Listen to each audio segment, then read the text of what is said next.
Hey, well, good day, folks, and welcome to another edition of Lumberjack Logic. I'm your host, Neil Johnson. I am so excited to be with you and bringing this report because they overplayed their hand here, okay? And you're going to see that. And this is so awesome. I can't believe it.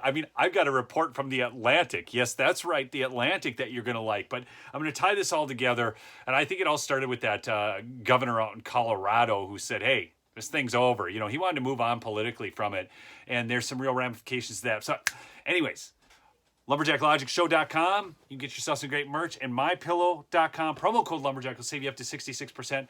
You can get your own travel pillow with a Lumberjack Logic type inspired pillowcase, man. Those things are awesome. I take them elk hunting into the Boundary Waters, and I always have them when I'm on the road. I know I carry a pillow around. I'm a lumberjack and studly kind of guy, but I carry a pillow with me now wherever I go.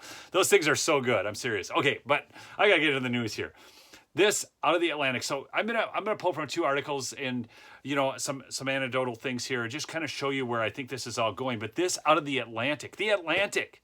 Are you guys with me? This is about as lefty rag as you can get. 2 years is long enough.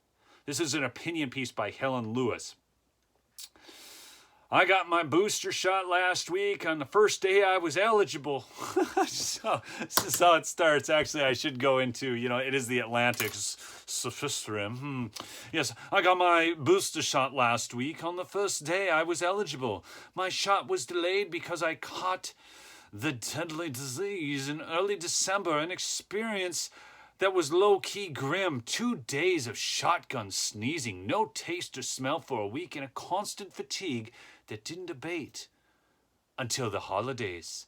I was very glad to face the coronavirus with 2 Pfizer doses already in my arm. She didn't get the butt shot.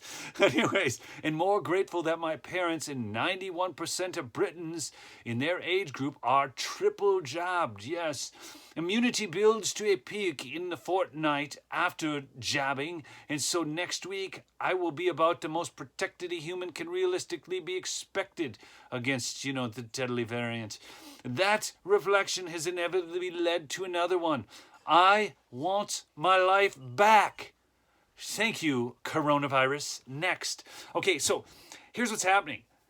They're even getting tired of it. So you have to understand that the people, I believe, who pushed this the hardest, used all this stuff to you can't have any debate. You can't talk about, the pros and cons of anything. And, okay, and now these people who had just kind of gone along with it, they're done. They're done. Even the lefties are done. Okay, but just wait. I got another really great report, but I'm going to give you a little bit more of this one. Avoiding the virus is no longer an option, she says. Omicron has seen to that. Almost everyone is likely to catch the variant eventually. Over Christmas, 1 in 10 of my fellow Londoners, 1 in 10, had COVID. Thanks to Britain's solid jab rates, particularly among vulnerable groups, the tsunami of infections, has led to the daily death toll. Actually, the fact of the matter is that no matter who you are, it's less deadly, and which is oftentimes the case with these things. They mutate and whatever, and they just become less powerful, I guess would be a way to say it. But the overwhelmed. The picture looks in the United States. The picture looks bleaker with overwhelmed hospitals and 1,500 deaths a day. Because the jab can still spread the disease, America should lie low for a few more weeks until this wave subsides. Okay, this is her perspective on that. So she thinks, over in Britain they're good, but here they're not. But the bottom line is they are not comfortable with not living their lives anymore. 2 years, she says, is long enough to put our lives on hold. Now, I think this is a case of too far, too fast, right? You're taking a populace, especially here in America. You've seen what's going on in other countries as well. But here in America, we take these whole things about medical freedom and, freedom itself very seriously. We have a constitution we kind of adhere to, at least those of us in age groups that are a little bit more mature, I should say. But, the people who have been indoctrinated in college and tried to basically eliminate the Constitution from their thought, and then the left screams everything is unconstitutional when it actually is constitutional, and everything that is constitutional is unconstitutional. It's that whole play on words. You know what they do. But but they're kind of done with this. And this is out of, again, I got to remember, this is out of the Atlantic. Now I got something else out of the New York Post. Let's shed the face coverings and mandates. Omicron stats show we can stop living in fear. So while over on the other side of the pond, she's saying that we still need to hide, over here in the New York Post, they're saying not. Okay, so President Joe Biden rang in the new year with a fictional account of the virus. This, just like the ones he had peddled the year before, claiming this continues to be a pandemic of the unjabbed. The stats suggest otherwise. The variant is hitting hardest those who live in states with high rates of both coverings and jabbing. Okay, so with COVID now being disproportionately caught and presumably distributed by these people, what's the justification for authoritarian mandates? What's it? So New York Times figures show this. Come on, this is the New York Times here. Okay, figures show that during the first week of the year, the 10 states with the most cases per capita were in order: Rhode Island, New York, New Jersey, Massachusetts, Delaware, Florida, Connecticut, Illinois, Hawaii, and Maryland. All 10 have higher rates than the nation as a whole of being jabbed. 6 have rates in the top 10. 9, all but Florida, have mandates in schools for masks, such as New York and so on. They even have wider mandates in New York. But on the flip side, the 10 states with the fewest COVID cases per capita, 6 have vaccination rates lower than the national average. Idaho, okay, state with the lowest rate, also has the lowest number of per capita COVID cases. 8 of these 10 states don't even have face covering mandates. So now you have to understand too, you're dealing with some seasonality, you're dealing with population density. There's a number of things that contribute to this. I mean, but the bottom line is, I think that what we're seeing here is, it's just not making a difference, from what the New York Times is saying.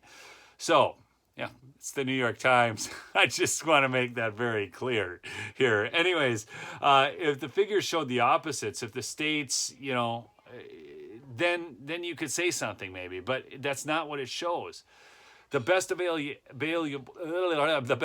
evidence provided by RCT suggests that surgical and cloth masks just aren't cutting it. It's clear Biden and the governor's kingly mandates, which have inappropriately bypassed our representative legislators that should be enacting law.